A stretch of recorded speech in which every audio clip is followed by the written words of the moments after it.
시청자 여러분, 안녕하십니까? 여기는 이영기의 독일 이야기 TV입니다. 오늘은 G7과 자유세계, G7과 자유세계라는 제목으로 여러분께 말씀드리고 싶습니다. 금년 6월 달에 코른월에서 G7 정상회담이 열린답니다. 아주 중요한 회담이라고 저는 봅니다. 그런데 이 G7 국가의 국회의원들 한 60여 명이 앞으로 정상들에게 향해서 이렇게 해줬으면 좋겠다 하고 진정서를 제공한 내용입니다. 아주 그것이 굉장히 중요하다고 저는 봅니다. 오늘날 G7 국가라 하면은 미국과 카나다, 그 다음에 동양에서는 유일하게 일본, 그 다음에 유럽에서의 4개국입니다. 독일, 불란서, 영국, 이태리죠. 이 7개국이 자유세계를 대표한다 해도 과언이 아니죠. 근데 이 정상들이 금년 6월에 아주 뜻있는 정상회담을 하는 것을 기회로 한 60여 명의 이 G7 국회의원들이 진정서를 직접 각 수상에게 전달한 내용입니다. 그것이 아주 굉장히 중요하다고 보는데, 미국의 경우는 컨잘레스 의원이 대표가 되고, 독일의 경우는 레트겐이 이제 대표로 명단에 올렸습니다만은, 이 레트겐은 요 근래 기민당 당수 경쟁에서 3사람 중 한 사람으로, 그 현재는 독일 국회에서의 외교 분과 위원장이죠. 아주 도덕 정치를 추구하고 기독교 정신이 강한, 또 지식도 굉장히 많은 그런 훌륭한 정치가입니다. 또 자기가 외교 정책에 대해서 전공을 하다 보니까 이런 생각이 나오지 않았나, 이렇게 생각이 되면서 참 독일을 위해서는 많이 기대가 되지 않나, 그렇게 생각합니다. 자, 이 진정서에서 그 목표를 앞으로 G7의 정상들은 이 모임에서 중국에 대한 공동의 어떤 행동, 조치를 취하라 하는 그러한 내용입니다. 첫째는 무엇보다도 중국에서의 인권 존중을 중요시 여겨라.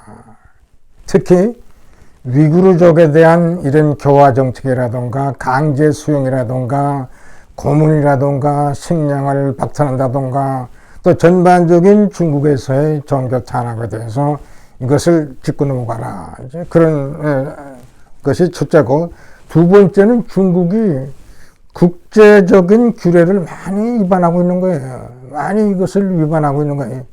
여기에 대해서 공동 조치를 하라. 우리가 그동안 잘 알다시피 홍콩이 이 코로나 사태를 그들이 잘 이용을 해가지고 그만 자유를 실시시켰어요. 근데 이거 국제규례에 위반되는 행위입니다. 또 대만을 타이완을 그렇게 괴롭히고 있어요. 타이완. 중국의 입장에서는 타이완이 중국의 영토다. 그래서 중국 해안에 한 1000개의 로켓가 지금 배치됐답니다.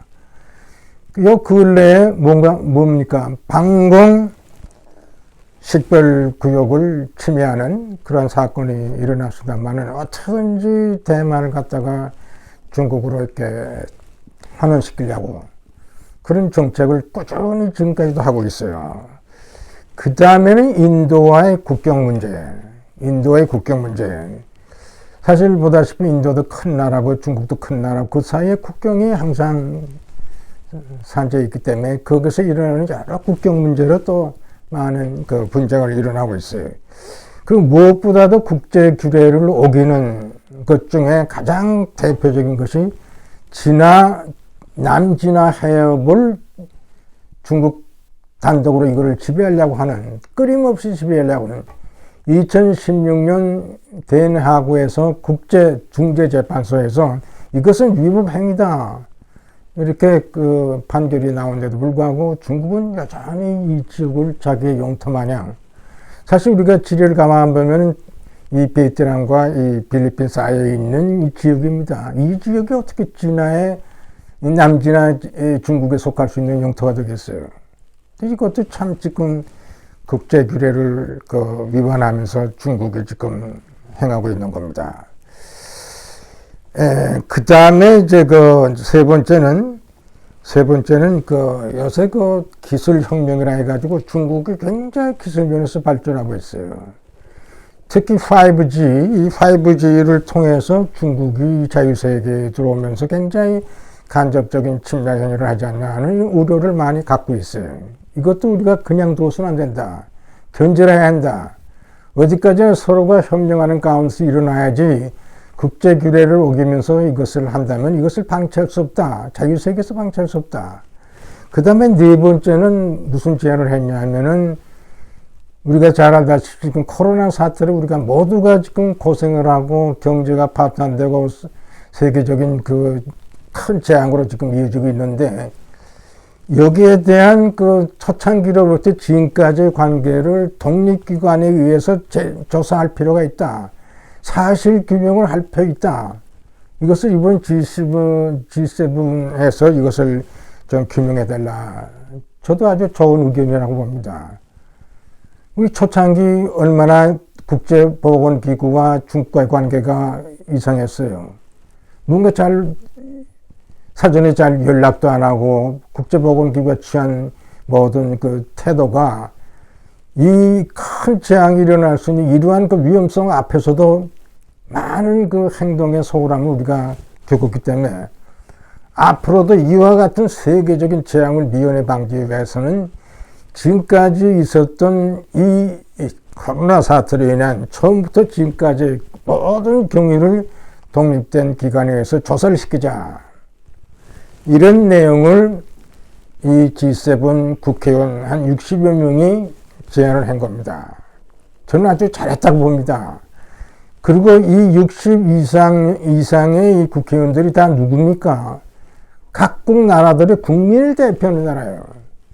그러니까 G7의 모든 국민들이 앞으로의 정상회담을 통해서 중국에 대한 여러 가지 사실을 알리면서 그들에게 뭔가를 경고하는 국제협력 관계에서 그들에게 어떤 것을 촉구하는 이런 중요한 시점에서 G7 정상들에게 이런 진정서를 냈다는 것은 굉장히 저는 고무적이라고 봅니다.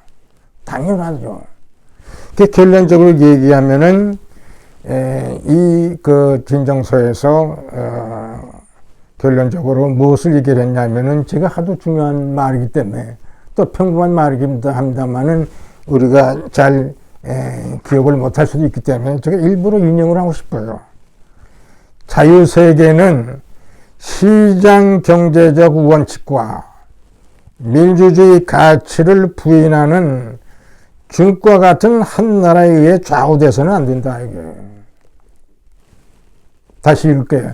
자유세계는 시장 경제적 원칙과 민주주의 가치를 부인하는 중국과 같은 한 나라에 의해 좌우돼서는 안 된다. 중국이 자유세계를 위해서 민주주의를 파괴하려고 하고 기본적인 시장경제 원칙을 갖다가 부인하려고 하는 이런 것이 지금 중국입니다. 중국이 지금 현재 입장에서는 가장 세계 평화를 파괴하는 그러한 나라라고 저는 봅니다. 근데 불행하게도 중국은 바로 우리 옆에 있어요. 그 우리의 자유통일도 방해하는 나라가 중국입니다. 우리가 지리적으로 굉장히 중요한 위치에 있기 때문에 우리가 어떤 정치적 행위를 하는가에 따라서 우리가 세계의 평화에 기여할 수도 있고 세계 평화 파괴적인 이런 나쁜 결과를 가져오는데도 우리가 기여할 수 있다는 사실을 우리는 알아야 돼요. 우리는 당연히 자유세계에 속해야죠. 우리가 특별히 이 G7 나라 중에 우리가 좀 깊이 생각할 나라가 있다면 저는 독일, 일본, 이태리입니다. 과거 이태리가 패시즘에 의해서 망했어요. 또 일본은 군국주의에 의해서 망한 거야. 군국주의를 표방했어요. 독일은 어떻습니까? 나치주의를 통해서 수많은 사람들을 희생시키고 2차 대전을 일으킨 그런 나라입니다. 이런 죄 많은 나라 독일과 이태리, 일본이 G7 자유세계에 속하면서 그 후 획기적인 발전을 해왔다는 사실, 이와 같은 역사적 사실을 알 때 우리는 어디에 붙어야겠어요?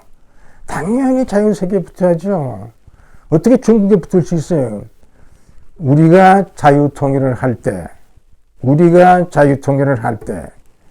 중국에도 큰 변화를 가져오게 할 수 있다고 저는 봅니다. 중국에도 변화를 우리가 가져와요. 우리가 중국의 변화를 가져올수록 그런 핵심적인 역할을 우리 한국이 할 수 있다 이겁니다. 그런 점을 알 때 우리는 마땅히 자유세계 속에서 우리의 할이 뭔가를 구상을 해야겠죠. 그래서 이번에 G7 이 회담이 단순히 G7 나라들에 국한되는 게 아니라 전 세계적인 차원에서의 평화냐 전쟁이냐, 국제 질서를 지키느냐 망가뜨리냐, 우리의 고도로 발달한 기술을 우리 인류 발전을 위해서 사용하느냐 사용하지 못하느냐, 이런 중대한 시점에 우리가 처해 있다는 점에서 이번 G7의 회담을 우리도 굉장히 관심을 갖고 지켜봐야 되지 않냐. 한마디로 요약하면 우리는 자유세계에 속해야 합니다. 북한도 그걸 바라고 있어요. 북한이 자유를 기대하고 있어요. 바라고 있어요. 그 점을 우리가 알아야 돼요. 시청해 주셔서 감사합니다.